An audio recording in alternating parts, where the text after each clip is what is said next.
उड़ीसा के वनवासी बहुल कंधमाल जिले में सनातन धर्म के प्रचार और सेवा कार्यों में जीवन समर्पित करने वाले संत श्री योगीराज जी ने 50 साल की आयु में शारीरिक अस्वस्थता के कारण बीते 24 जुलाई शुक्रवार को कोटगढ़ आश्रम में अंतिम सांस ली थी। इस दुखद समाचार के बाद पूरे वनवासी क्षेत्र में शोक की लहर है। वास्तव में संत श्री योगीराज जी ने अपना संपूर्ण जीवन जनजातीय समाज की सेवा और सनातन धर्म के संरक्षण में समर्पित कर दिया था।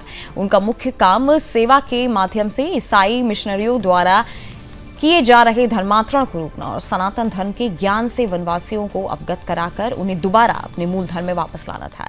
दरअसल इस यात्रा की शुरुआत साल 1998 में हुई थी। उस समय संत श्री आसाराम बापू जी ने ओडिशा के कालाहांडी और कंधमाल जिलों का प्रवास किया था। तब उन्होंने वनवासी क्षेत्र में धर्म और संस्कृति की स्थिति को लेकर गहरी चिंता व्यक्त की थी। ईसाईयत के बढ़ते प्रभाव और धर्म परिवर्तन की चुनौतियों के बीच ये तय किया गया कि संत श्री योगीराज जी को पंजाब से बुलाकर इस क्षेत्र में नियुक्त किया जाए। इसके पश्चात कोटगढ़ गांव में आश्रम की स्थापना की गई और संत श्री योगीराज जी ने यहीं से सनातन धर्म के प्रचार प्रसार और समाज सेवा का बीड़ा उठाया। वे निरंतर जनजातीय वर्ग के बीच रहकर उनकी सेवा करते रहे और उन्हें अपनी संस्कृति से जोड़े रखा। दिवंगत आत्मा को श्रद्धांजलि देने के लिए 4 अगस्त को कोटगढ़ आश्रम में एक विशाल श्रद्धांजलि सभा का आयोजन किया गया। इस सभा में हजारों की संख्या में स्थानीय वनवासियों के साथ साथ अलग अलग हिंदू संगठनों के कार्यकर्ताओं ने भाग लिया और संत श्री योगीराज जी को अपनी भावभीनी श्रद्धांजलि अर्पित की। यद्यपि संत श्री योगीराज जी आज भौतिक रूप से हमारे बीच उपस्थित नहीं है, परंतु उनके द्वारा किए गए सेवा कार्य और जनजातीय समाज को दिया गया मार्गदर्शन वनवासी परंपराओं को सदैव सुरक्षित रखेगा। आज हम कंधमाल वासी के लिए अत्यंत दुखद परिस्थिति है, क्योंकि गुरु निष्ठा परम तप भाव को साकार करने के लिए पूज्य सदगुरु देव जी का कृपा पत्र पूज्य जोगीराज जी हमारा अधूषित माटी कंधमाल माटी में आकर विद्यार्थी कैसे संयमी बने, कैसे सदाचारी बने, कैसे सहिष्णु बने और कैसे हमारा भारतीय सभ्यता संस्कृति को तो अपनाए और अपना नैतिक मूल्यबोध को पहचाने और अपना माता पिता को कैसे सम्मानित करे, पूजित करे, उसी भाव को उज्जीवित करने के लिए पूज्य जोगीराज जी हमारा इस अधूषित माटी में आकर कोटगढ़ में एक गुरुकुल का स्थापन किया था। वो भी गुरु निष्ठा परम तप भाव जान के पूज्य गुरु जी पूज्य बापू जी का प्रेरणा से ही।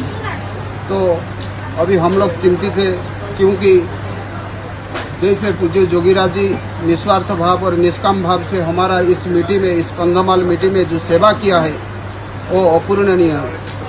क्योंकि आज भी हम लोग पूज्य जोगीराज जी को स्मरण में ही सीमित रखता है, वो बात नहीं है। पूज्य जोगीराज जी हमारा मिट्टी के लिए, इस कंधमाल धरती के लिए जितना सेवा दिया है वो अनगिनत है। पूज्य बापू जी 1998 में इस उड़ीसा क्षेत्र में कालाहांडी क्षेत्र में आए और तभी से योगीराज भाई को इधर सेवा में उन्होंने रखा और गुरुजी का मार्गदर्शन से उन्होंने इस क्षेत्र में 1, 2, 4, 5, 10 नहीं सैकड़ों गांव में घूम घूम करके और बापू जी के ज्ञान को जन जन तक पहुंचाया और इस गुरुकुल का भी विस्तार किया। और सेवा करते करते भक्त की यही प्रार्थना होती है और शिष्य की भी यही प्रार्थना होती है कि मेरे तन से प्राण निकले। गुरु सेवा करते करते यही आशा है मेरे सदगुरु कह दो मैं डरते डरते कि जग जंजाल दाता कब तक अड़े रहेंगे, जन्मों जन्म के खातिर हम कब तक खड़े रहेंगे, कहीं मैं भी रुक ना जाऊं यूं ही राह चलते चलते। तो जो भगवान के रास्ते चलते हैं वो कभी मरते नहीं, वही रह जाते हैं जो प्रभु के हो जाते हैं, बाकी तो सब संसार की मोह माया में बह जाते हैं। तो ये गुरु जी का ज्ञान जन जन तक पहुंचाने के लिए यहाँ पर गुरुकुल में उन्होंने सेवा दी इतने वर्षों तक। तो आज उसी के निमित्त यहाँ पर इस श्रद्धांजलि कार्यक्रम रखा गया था, जहाँ हजारों की संख्या में आसपास के गांव में जहाँ उनकी सेवा की सुबास जहाँ तक फैली वहाँ से लोग आए और बच्चे जो यहाँ गुरुकुल में बापूजी के गुरुकुल में पढ़ते हैं उनके माता पिता भी आए और यहाँ श्रद्धांजलि समारोह हुआ, सत्संग हुआ।